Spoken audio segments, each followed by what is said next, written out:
To continue on with our pop-up camper rebuild, it was time to put on the slide-in beds on each end of the camper. And something caught my eye. I noticed that the passenger side wall where the door is misaligned.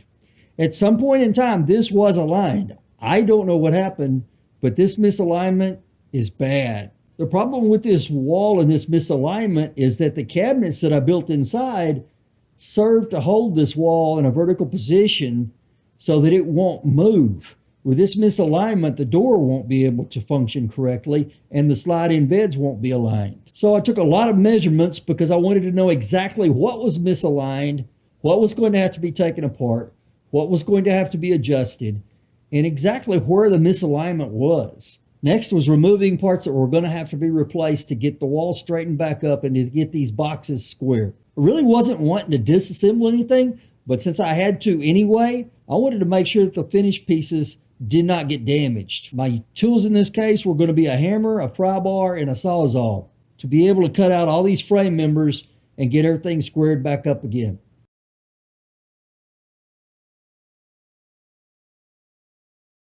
It's kind of like doing surgery. You want to cut out the bad parts, but you really don't want to damage the good parts. The most difficult part was probably the countertop because it had been glued down with some wood glue, and the only way to get it out was to pry it up.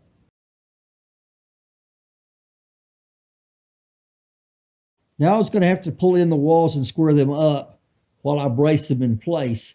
So I used a couple of motorcycle tie downs to pull the walls in. And where I think I failed last time when I built these cabinets is I didn't put any diagonal supports or cross supports in.